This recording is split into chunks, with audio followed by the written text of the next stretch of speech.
Decir falso o verdadero. El nivel de gris del píxel, a ver, perdón. El nivel de gris del píxel en las bandas visibles de una imagen óptica depende del porcentaje de luz solar reflejada, o sea, reflectancia en la banda que se considere. ¿Es verdadero eso? Sí, es verdadero. Sí, es verdadero.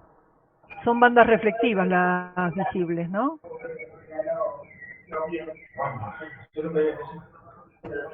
¿Y el nivel de gris del píxel en una imagen óptica no depende de la pendiente del terreno? Falso. Es falso porque si estoy en una ladera opuesta al sol voy a ver más oscuro los tonos, aunque el material sea el mismo, ¿no? Bueno, después me preguntan, ¿cómo se denomina el formato de imágenes donde cada píxel está ubicado en una determinada línea y columna de una grilla? Raster. Raster. Ahora les voy a poner la que tiene todas las respuestas. Unir con flechas los elementos a la izquierda y derecha. A ver, resolución geométrica y espacial, ¿con qué se relaciona? Detalles observables sobre el terreno. Muy bien. Resolución radiométrica,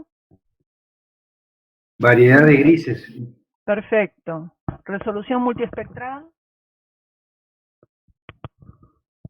Detalles sobre el terreno le puse. Perdón, Cantidad y delgadez de bandas espectrales. claro, la multiespectral es tiene que ver con la cantidad de bandas que tenemos en la imagen, ¿no? Cuando uno dice tengo datos multiespectrales, tengo datos en distintas longitudes de onda, ¿está bien? A lo largo del espectro electromagnético. ¿Y la multitemporal con qué tiene que ver? Con la frecuencia revisita. La frecuencia de revisita. ¿El histograma qué representa?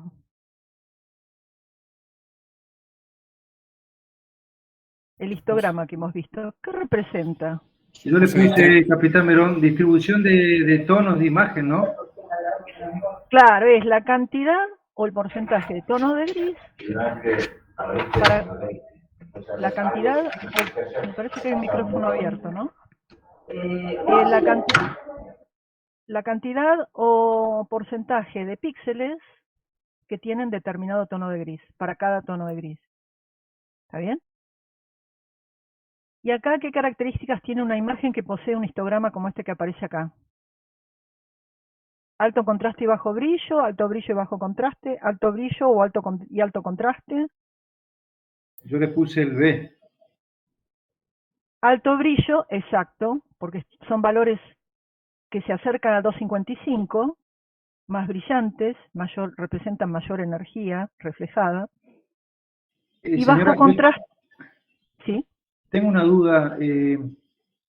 Si bien lo tiré el tuntún esta respuesta, el gráfico, si en el caso que me dieran en el medio del plano, ¿hay un equilibrio ¿Sí? entre el brillo y el contraste? Eso quiere decir, ¿no? El contraste tiene que ver con esta variedad de tonos que tengo. En este caso va más o menos de 180, pongamos que sea ese número, hasta 240. Abajo, la base del histograma, ¿no? ¿Entre qué valores de gris tengo presentes en la imagen? Me lo da la base del histograma, ¿verdad? Tengo de esta cantidad, de este tono de gris hasta este. Esos extremos, poquitos píxeles. En este, no sé si se ve el cursor que estoy tocando. Sí, sí. Acá tengo una mayor cantidad de píxeles en este tono. A ojo calculemos que es el número 200. Tono de gris 200, nivel de gris 200. Tengo la mayor cantidad de píxeles en la imagen. Y los extremos irán, pongamos, de 180 a 240, por decir algo. Entonces, no hay mucha variedad en tonos de gris. ¿Está bien? Son valores altos, pero poca variedad. Entonces, alto brillo y bajo contraste. Si esto estuviera estirado desde 0 a 255, tendría gran variedad de tonos, ahí sí tendría un buen contraste. si esta misma estuviera acá en el medio, tendría si esta misma curvita la tuviera más desplazada a la izquierda, en el medio, en ese caso tendría brillo medio y sigue bajo contraste. ¿Está bien? Ok, ok. La forma de aumentar el contraste es estirar así la curva. Ahí aumenté el contraste, ¿se ve? Si Sí, yo hago sí. esto, simplemente lo corro, lo que tengo es brillo medio, pero igual contraste, poco contraste. Y si lo pongo hacia acá, perdón, si lo pongo ahí, tengo bajo contraste y tonos oscuros, bajo brillo, ¿se entiende? Sí, ¿Sí? sí. Bueno, entonces,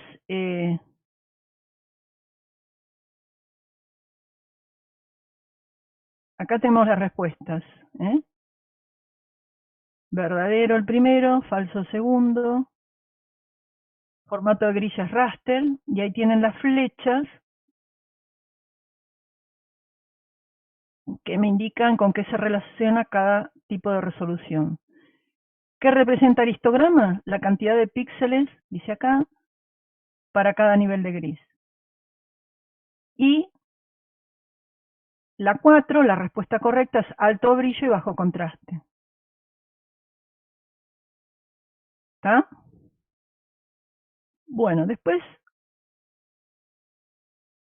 en este repaso, ahora vamos a ver generalidades de los procesos más importantes digitales, y les voy a dejar un repaso para que miren hoy a la tarde repasando el PDF de lo que vimos hoy, para que contesten la 5, 6 y 7. Y mañana a primera hora la corregimos. Entonces, ahora vamos a terminar de ver los temas teóricos.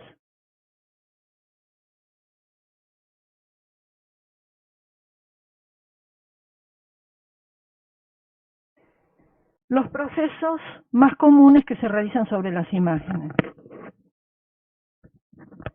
Ensanche de contraste. ¿Se escucha bien? Sí, se escucha bien.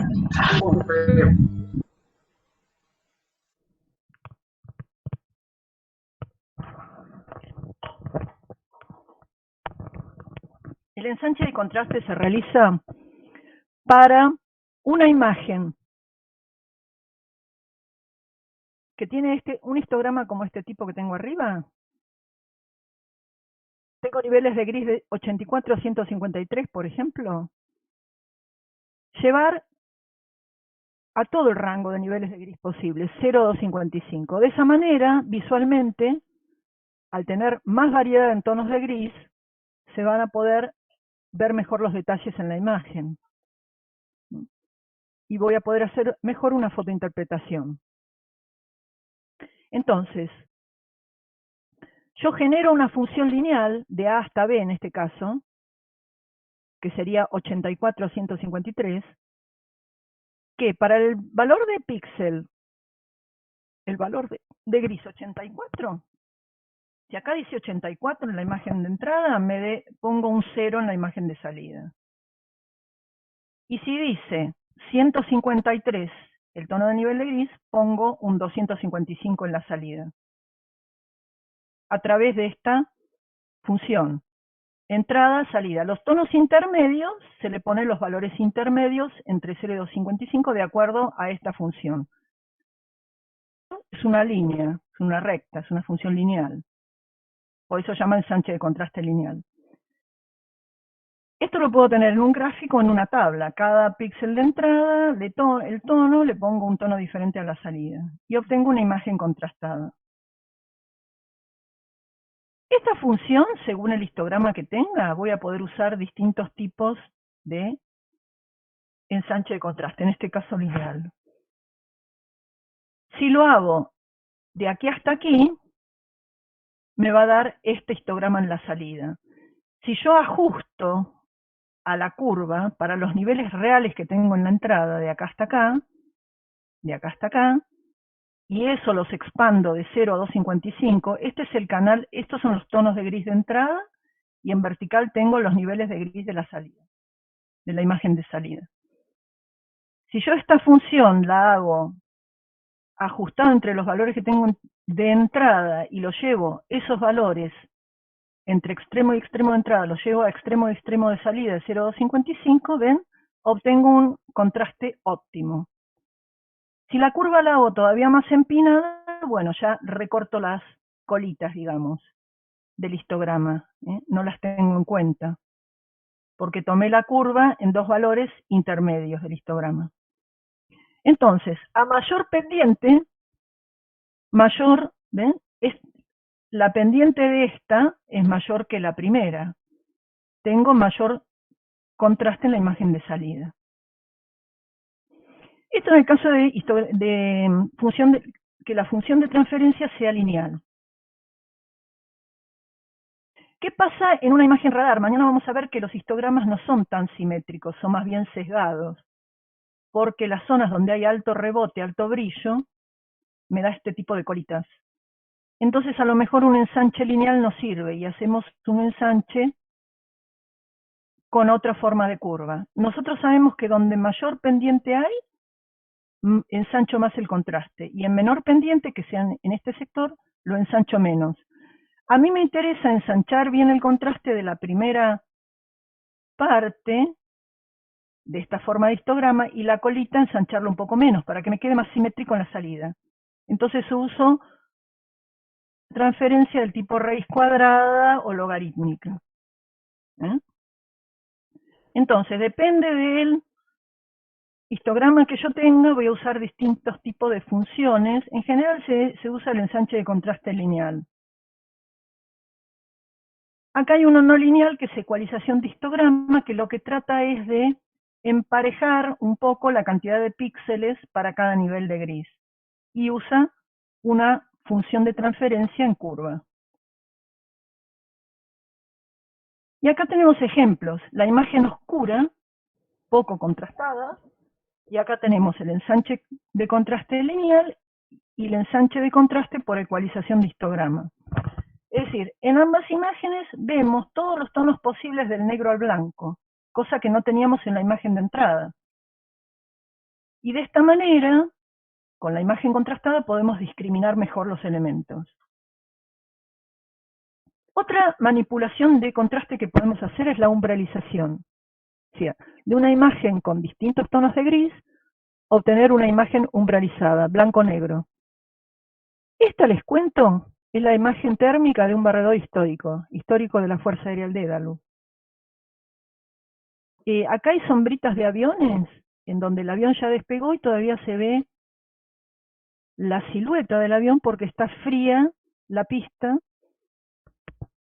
debajo del, que estaba en la zona que estaba debajo del avión que se fue, que acaba de partir, ¿no?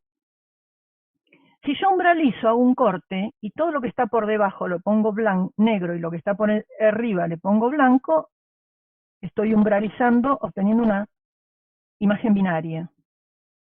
O bien puedo segmentar, puedo tomar grupos de niveles de gris, y darle menos niveles de gris resultado, o sea, menos niveles de gris que los que tengo en la de la izquierda. Este es el pseudocolor.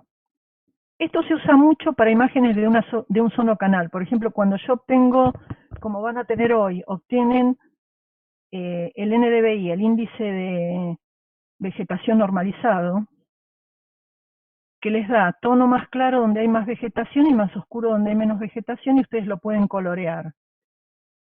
Este pseudocolor, acá yo no estoy tomando tres bandas y dándoles azul, verde y rojo. Estoy tomando una sola banda y según el nivel de gris que tengan, a cada nivel de gris le asigno un color diferente. Eso pasa también, por ejemplo, cuando tengo una clasificación, una imagen clasificada en blanco y negro, donde en tonos de gris, donde los tonos de gris no representan reflectancia, sino el tipo de elemento que tengo, maíz, trigo, suelo, lo que sea. Entonces le doy colores arbitrarios a los distintos tonos de gris, y yo ya sé que tal color representa tal cosa, tal color representa otra. En este caso, como es una imagen térmica, en la imagen térmica, a los tonos más brillantes se les dio rojo, que quiere decir más caliente, ¿no? Uno lo identifica más con el calor, el rojo. Y a los tonos más oscuros se le dio tono azul, arbitrariamente lo hicimos, ¿ven? Entonces, de esa manera, banda térmica, uno coloreando solo esa banda, con pseudocolor, uno ve en rojo las zonas más calientes y en oscuro las más frías. Esas son transformaciones puntuales, píxel a píxel, ¿no? Un píxel en la entrada toma otro píxel en la salida. Ahora transformaciones regionales.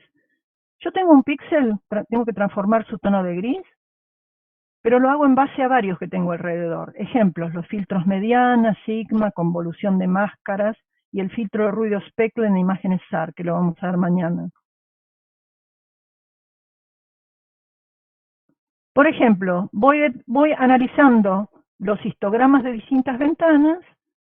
Esto es un caso de imagen radar, ¿no? Y veo, en función de la forma que tiene el histograma, qué tipo de elemento tengo adentro. Cuando son muy sesgados en una imagen radar es porque tengo rebote en esquina o doble rebote. Pero bueno, en esto vamos a profundizar más mañana. Vamos a repasar qué es la media, la mediana y la desviación típica en un conjunto de valores. La media es el promedio.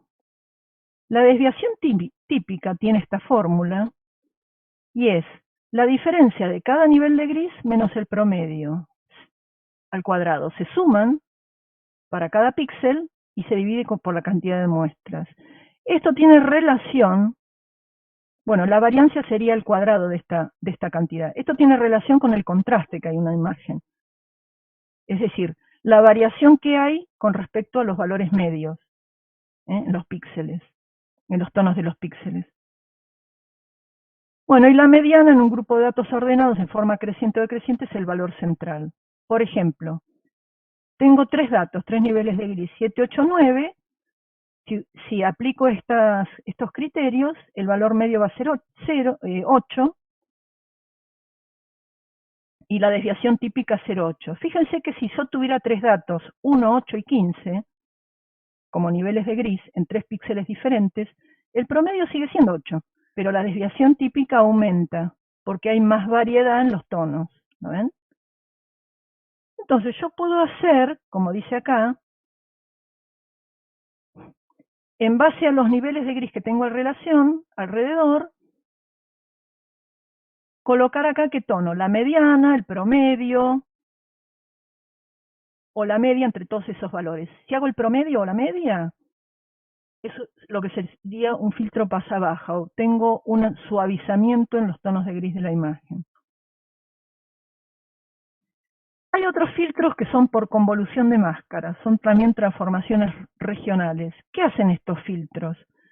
Yo tengo una máscara, por ejemplo 3×3, puede ser 5×5, 7×7. Tengo numeritos acá.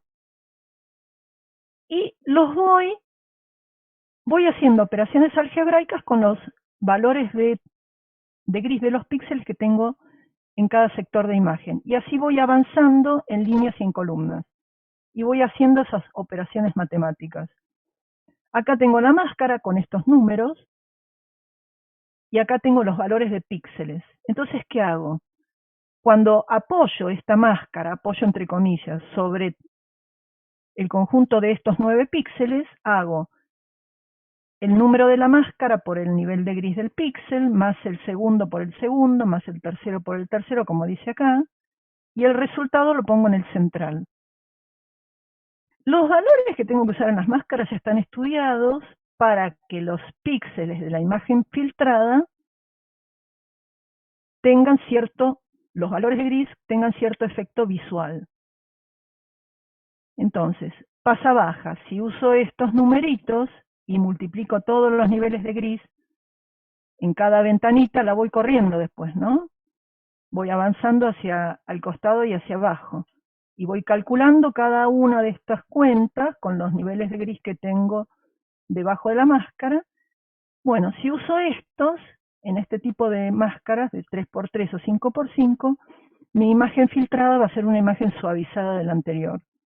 Esto se utiliza, por ejemplo, cuando quiero suavizar un modelo de elevación de terreno que calculé por algún método que me dio ciertos ruidos, se suavizan con este tipo de filtro. Detección o extracción de bordes. Usa estas máscaras, estos numeritos en las máscaras. Lo que hace es detectar los bordes. Acá hay otro método con distintos tipos de máscaras en distintas direcciones. Detectan los bordes en las estructuras que tengo dentro de la imagen. Acá tengo otro operador, otro tipo de máscara de detección de bordes. Y después, el realce de bordes lo que hace es no detectar los bordes, sino remarcar los bordes en la imagen. Es decir, a los bordes detectados le subo el píxel que tiene debajo y obtengo un realce de bordes. Vamos a ver los dos ejemplos. Filtro de extracción de bordes me da todos los esqueletos de las estructuras que tengo en una imagen. Y el de realce de bordes lo que hace es hacer más nítidos, es un mejoramiento visual esto, ¿no? Este no, este es una extracción de información, pero en cambio el realce de bordes es un mejoramiento visual.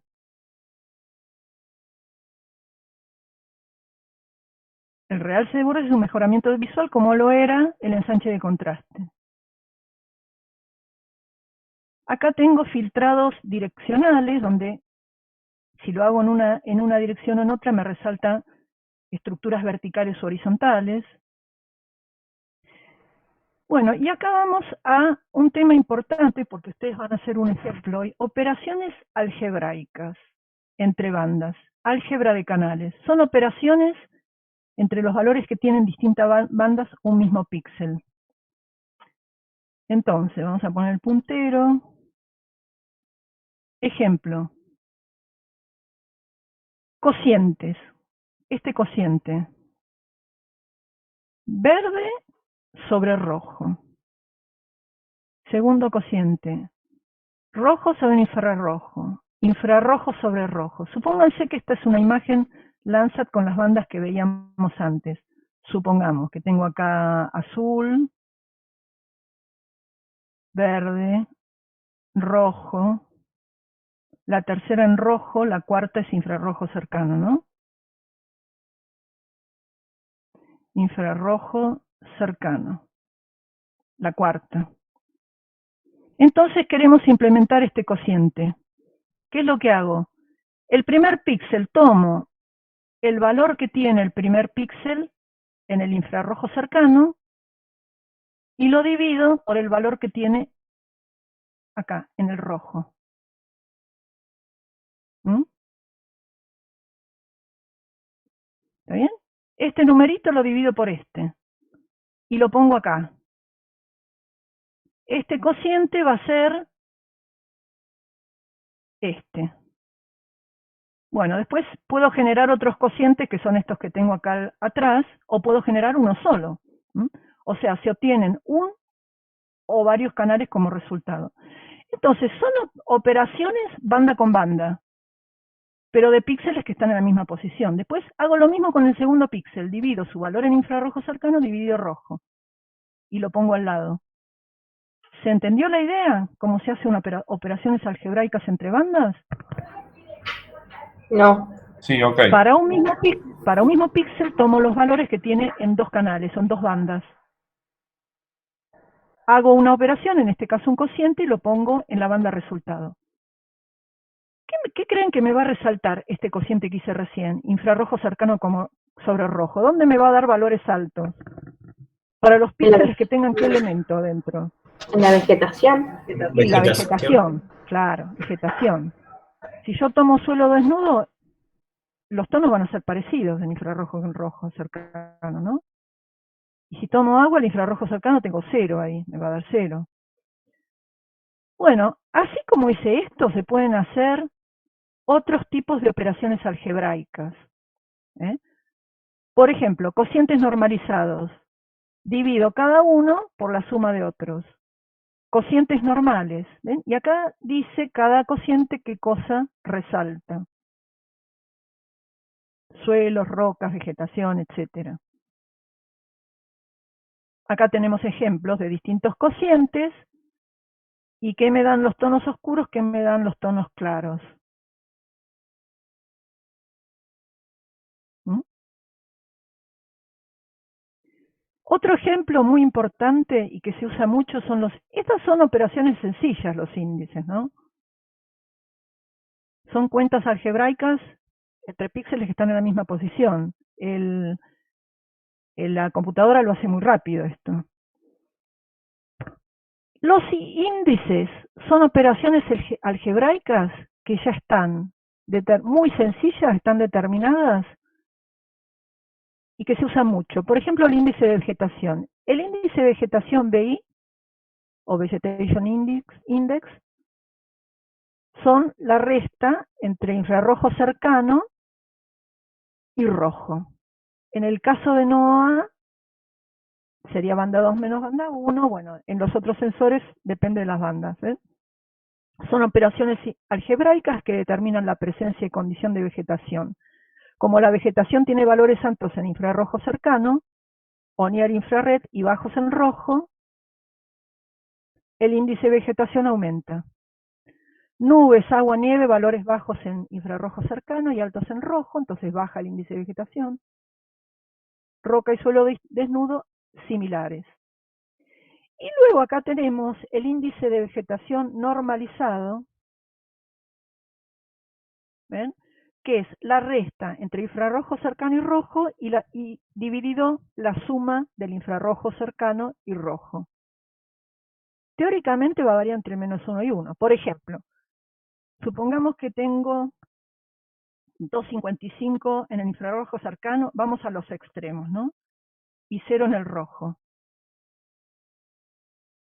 Me va a quedar 2.55 menos 0 sobre 2.55 más 0. Me queda 1 ahí, ¿no? Es el sumum de vegetación que voy a tener, ¿no es cierto? Un infrarrojo cercano altísimo y rojo 0. Después, supongamos que tengo infrarrojo cercano, vamos al otro extremo, 0 y rojo 2.55. Y bueno, ahí voy a tener menos 2.55 sobre 2.55 menos 1. Serían extremos que, bueno, obviamente es difícil de llegar a esos números. La vegetación va a tener cercano desde el medio hasta arriba, hasta el 1, ¿no? Y acá puse qué bandas se usan, qué bandas son las que corresponden a infrarrojo cercano y rojo para cada uno de estos sensores.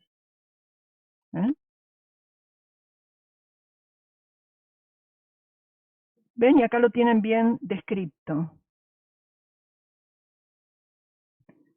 Tienen la vegetación en infrarrojo cercano un valor alto y en rojo bajo, cosa que no ocurre con suelo ni con agua.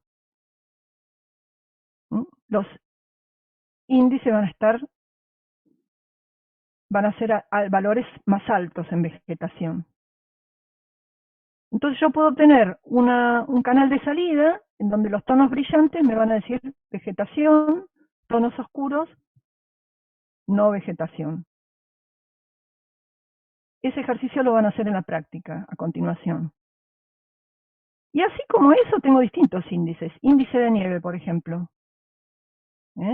Donde yo hago, acá infrarrojo medio le llama al infrarrojo de onda corta 1 o SWIR. La nieve, ¿cómo hacía la curva espectral? Hacía una cosa de este tipo, iba bajando.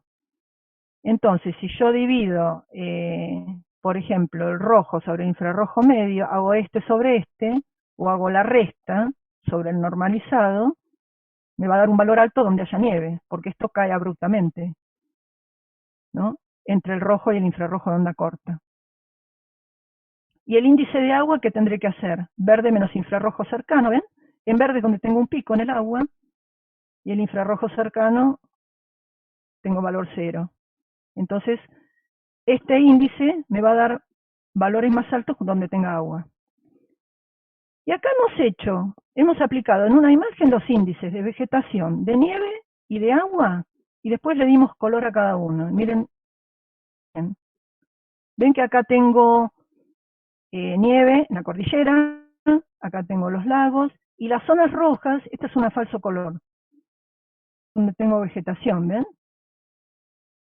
Bueno, hicimos los 3 índices, agua, vegetación y nieve para esto, y los coloreamos. En verde pusimos el índice de nieve, ven que se ve verde todo lo que sea nieve o hielos. En rojo el índice de vegetación, sobre todo bosques hay en esta zona cordillerana, se ve bien rojo toda esa parte, y el índice de agua en azul lo pusimos, que es lo que destaca a los lados. El índice de agua da valores más altos en el agua, obviamente.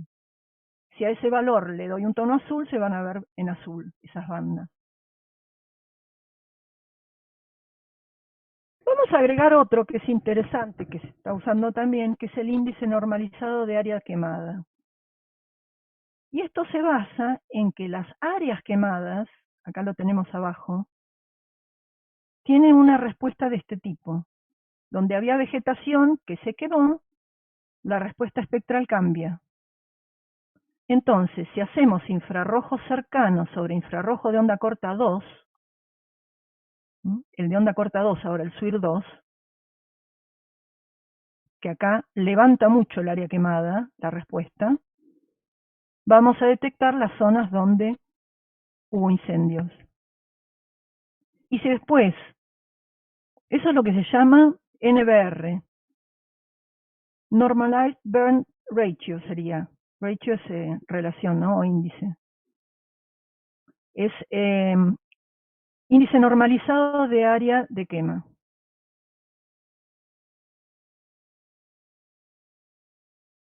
Podría llamarse NBI también, índice, ¿no? Si luego hacemos bueno, esta es la fórmula que vimos recién. Si luego hacemos la diferencia entre ese índice, antes de que se quemara la zona y luego que se quemara, vamos a poder ver qué zonas de vegetación fueron afectadas por los incendios. Entonces, la diferencia entre esos índices antes y después del incendio me da el índice de severidad de incendios, que es este diferencial que vemos acá. Y según los criterios, bueno, acá está escalado, acá no está escalado. Un incendio desde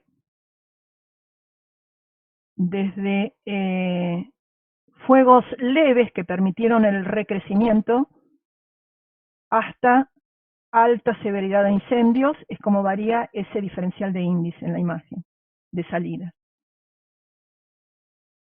Bueno, otros tipos de procesos, esto ya no lo van a ver en la práctica porque son más complejos. Clasificación multiespectral. Hay clasificación no supervisada y supervisada. La no supervisada, ¿qué hace? Va agrupando, va viendo en las distintas bandas de la imagen qué juego de valores de grises tengo. Y los va agrupando en clases. Eso se hace recursivamente varias veces en la imagen y se va agrupando los tonos parecidos entre sí, los juegos de valores parecidos entre sí. Y con eso determino qué tipo de elementos tengo en la superficie terrestre. Si además yo voy a campo y superviso, es decir, elijo algunas zonas y digo, bueno, acá hay maíz, acá hay suelo desnudo, en esta zona tengo, qué sé yo, papa, por decir, eso lo saben los ingenieros agrónomos, no yo. Analiza los juegos de valores que tengo en las distintas bandas y luego toma todos los píxeles de la imagen y los agrupa dentro de la clase que corresponde según la similitud que tengan. Eso sería una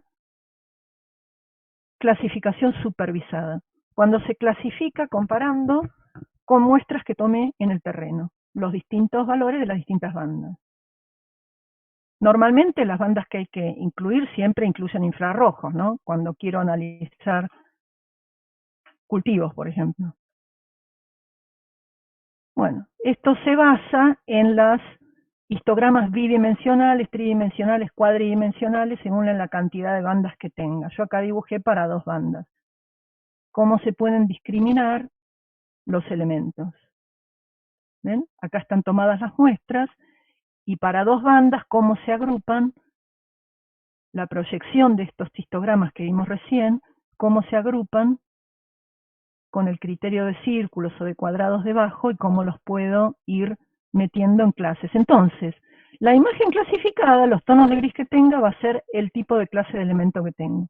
Bueno, y acá es el método de máximo verosimilitud, que se basa en que las distribuciones son gaussianas, y la forma en que va, esto solamente le interesa a alguien que se meta ya un poco en el algoritmo, pero es un método que se usa mucho, el máximo verosimilitud. A lo mejor alguno de ustedes en algún momento lo puede llegar a utilizar. Acá, por ejemplo, clasificación de hielos. Vamos a ver ejemplos ahora.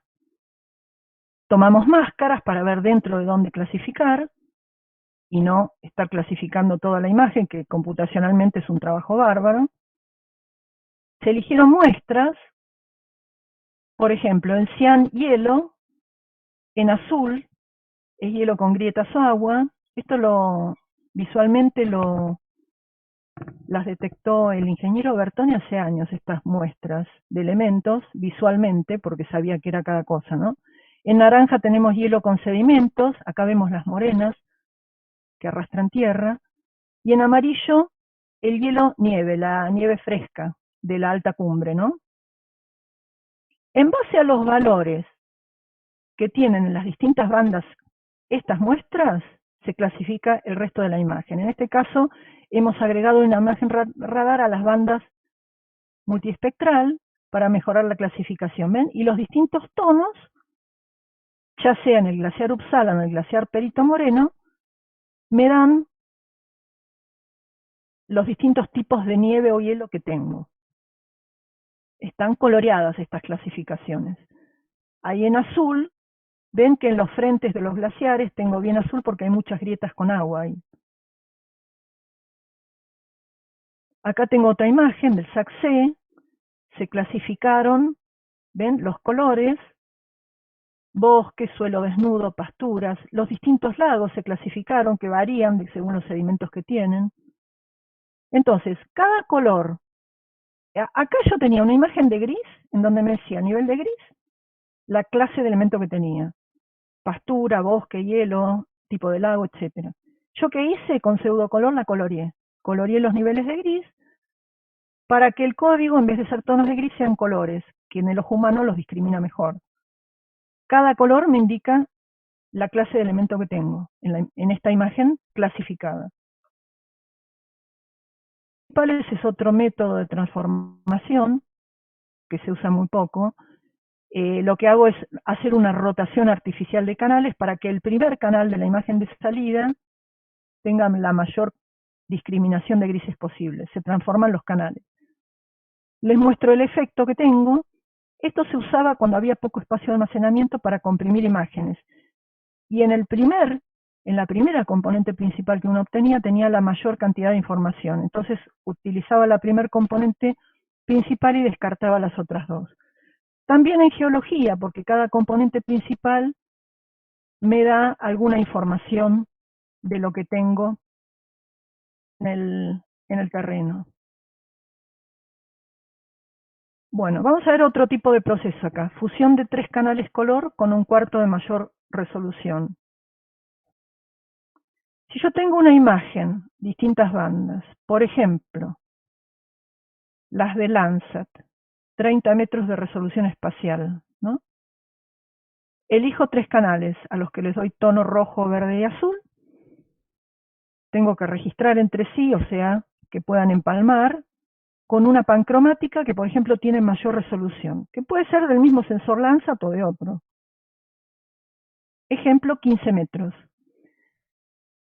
Lo que se hace en este proceso es se usan funciones matemáticas que están estudiadas, se transforma a los 3 canales rojo, verde y azul con fórmulas matemáticas y los transforma a intensidad, intensity, hue y saturation, es decir, intensidad, matiz y saturación. La intensidad me da el brillo promedio, el matiz me da el color y la saturación es la intensidad, la fuerza de color o la proporción de color que tengo. Entonces, con estos 3 canales, el de brillo promedio lo reemplazo por el de mayor resolución espacial. Y vuelvo a retransformar inversamente a rojo, verde y azul. Y la imagen que tengo entonces tiene la calidad espectral de distintas bandas del multiespectral más la resolución espacial del pancromático. Veamos un ejemplo. Acá tengo una imagen de las 3 bandas de visible, rojo, verde y azul, y la pancromática, que tiene más detalle espacial, pero no tiene colores. ¿Qué se hace acá abajo? Rojo, verde y azul lo transformo a intensidad, matiz y saturación. La de intensidad la reemplazo por la pancromática y luego retransformo en forma inversa a rojo, verde y azul. Y me da una imagen donde visualmente me mejora para poder fotointerpretar mejor. ¿Por qué? Porque tengo colores y además tengo la resolución espacial mayor detallada que tiene la pancromática. O sea, gano por ambos lados. Tengo el color de la multiespectral y la resolución espacial de la pancromática. Esto me da una mejora visual para poder ver más detalles. Acá otro ejemplo. 3 canales de la multiespectral y el pancromático, que veo mejor el tramado de las calles, ¿ven? Acá en el multiespectral, que eran 30 metros de resolución, no lo veía. En la pancromática de 15 sí. Hago la fusión y me queda color con detalle del tramado de calles. Este es Mont Pleasant en Malvinas. ¿Ven? Esa es la imagen fusionada. La multiespectral y la fusionada con mayor detalle espacial. Esta es una que ya está fusionada, es de Comodoro Rivadavia. Bueno, cuando no había sensores con alta resolución espacial, muchas veces hacíamos esto, tipo de fusión, para con el mismo sensor tener la mejor resolución espacial y la mejor resolución espectral, es decir, tener colores. Y acá está superpuesto, está hecha una vista 3D con el modelo de elevación del terreno. Bueno, nos faltan algunos. Después yo los invito a releer estas placas y hacer los puntos 5 y 6 del repaso, si mañana lo revisamos. Registración, ¿qué es este proceso? Es registrar, corregir una imagen con respecto a otra, para poder superponerlas. La otra imagen puede ser un mapa de referencia, coordenadas de referencia, o una imagen de otro sensor o de otra fecha. Para poder superponerlas, por ejemplo, y después llevarlas a un sistema de información geográfica, que ustedes lo van a ver lo que es esta semana, tengo que registrarlas entre sí. Y para eso tomo puntos de control, por ejemplo, un cruce de carreteras, veo las coordenadas que tiene en la primera imagen y las que tienen en la segunda imagen y las voy almacenando. Y así con cada elemento, por ejemplo, un edificio en particular, veo qué coordenadas tiene la primera imagen, qué coordenadas tiene la segunda. En base a esas coordenadas de la imagen de referencia y de las coordenadas a corregir, acá yo estoy usando solamente una de las coordenadas, ¿no? Para que se vea el gráfico, línea o columna. Yo voy teniendo estas muestras de coordenadas y por cuadrados mínimos se genera un polinomio de ajuste con distinto grado.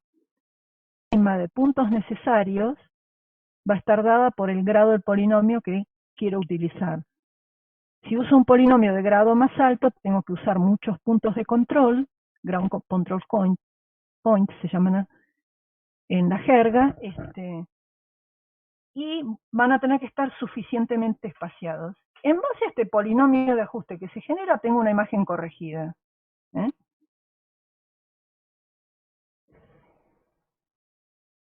Entonces yo voy a tener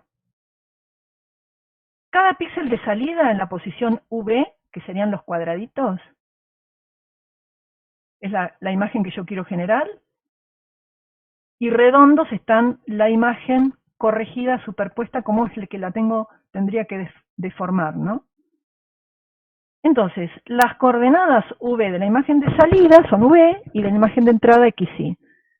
Entonces, para cada coordenada, la 1, 1, la 1, 2, la 1, 3, así, de la imagen de salida, yo uso estos polinomios Los reemplazo acá los valores U y V para ver de qué valor de la imagen de entrada tengo que tomar el nivel de gris. Y a veces no me da exacto ese valor, me da decimal. Entonces, tengo que ver si tomar el más cercano o interpolar entre los niveles de gris de entrada.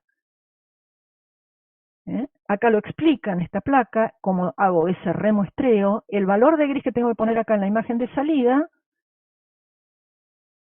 lo tomaré de los valores de gris, puede ser el más cercano que tenga la imagen de entrada o un promedio de los más cercanos, que correspondan según el polinomio de ajuste. Y entonces eso es lo que se llama remuestreo por vecino más próximo, interpolación bilineal o cúbica, que me da un poco mejor en tonos. Eso ya para asignarle el tono de gris al píxel de salida, ¿no? Acá tenemos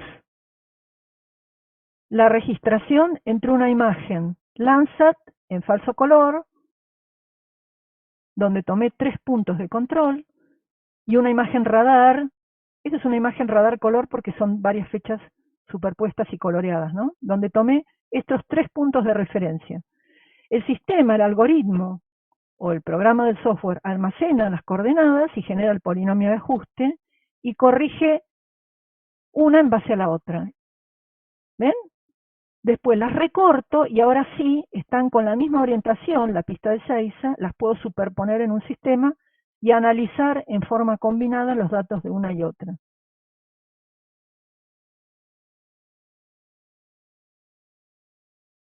Georreferenciación de imágenes, bueno, es una registración, como vimos recién, pero respecto a un mapa, es decir, las coordenadas cartográficas que utilice.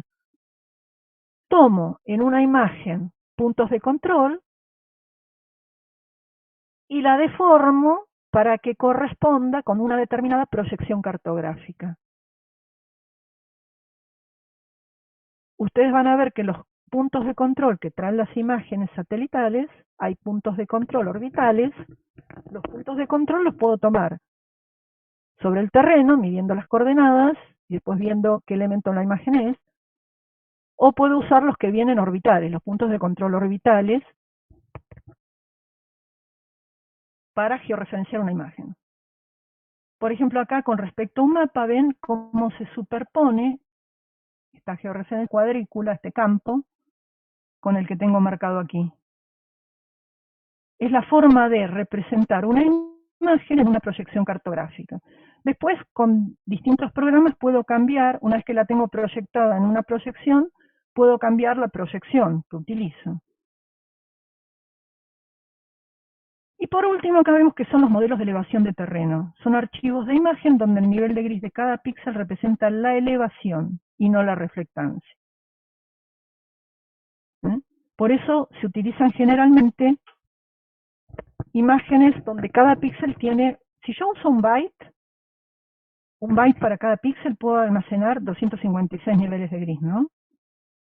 Es decir, o puedo ir de 0 a 256 o de menos 128 a más 127. Puedo usar un bit para determinar el signo. Pero ¿qué pasa? Las alturas en la Tierra no van de menos 128 a más 127 metros, o de 0 a 255 metros. Hay hendiduras en la superficie terrestre, depresiones, que tienen menos 100 metros, y hay alturas que tienen 8.000, 9.000 metros de montañas. Entonces, generalmente se usan 2 bytes para cada píxel, para almacenar la información. ¿Cómo se obtienen los modelos de elevación de terreno? A partir de cartas topográficas, de imágenes estereoscópicas, de interferometría radar, o también del LIDAR, que es Laser Detection and Ranging. La generación de productos derivados de un modelo de terreno, ortofotos, mapas, uno puede corregir una foto, las deformaciones que tiene, donde hay alturas, obtener imágenes sintéticas, obtener imágenes en perspectiva, si tengo la imagen satelital, o líneas de nivel e intervalos especificados. Acá vemos el ejemplo de generación de un DEM a partir de una carta topográfica. Yo tengo las curvas de nivel en un sistema de coordenadas X, Y, la altura Z, interpolo los puntos y obtengo un modelo de elevación de terreno donde los tonos más claros me indican los sectores más elevados, alturas más altas, puntos más altos sobre el nivel del mar, y los tonos oscuros, puntos más bajos del terreno.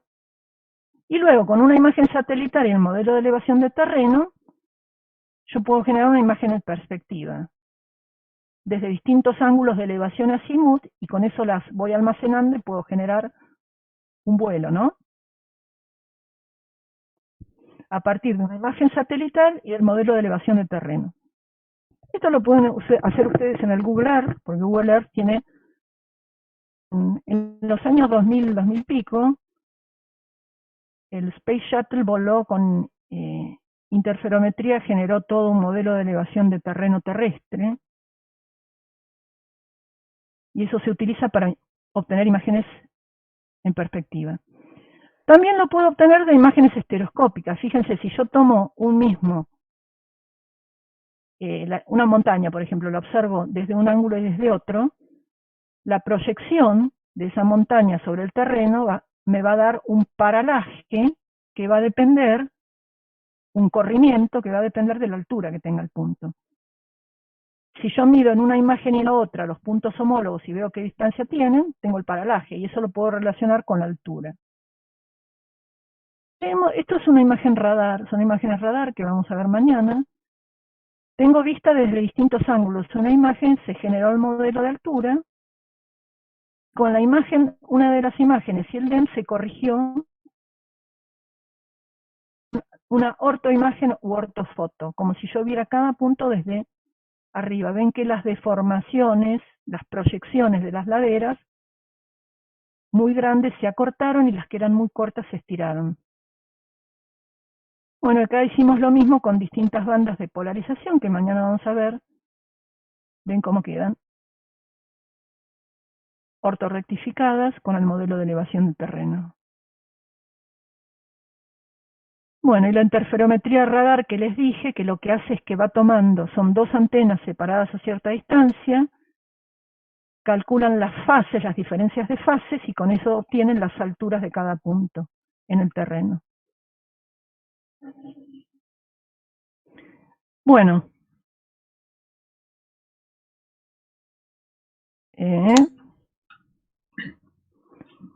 Con esto terminamos lo de hoy. Ustedes tienen, que ya lo deben tener ahí en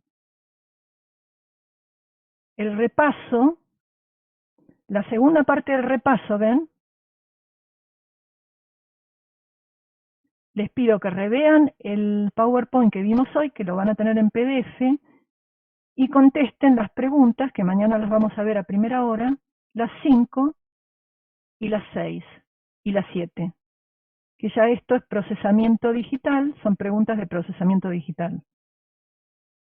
A ver, vamos a compartir.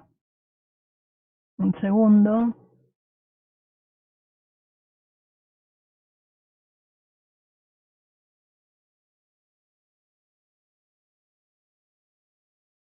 ¿Ahí las ven? Las 5, las 6 y las 7. Sí, sí. Acá, en las dos primeras tienen que tachar lo que no corresponda, y la última contestar una pregunta. Que lo pueden hacer, obviamente, repasando el PDF.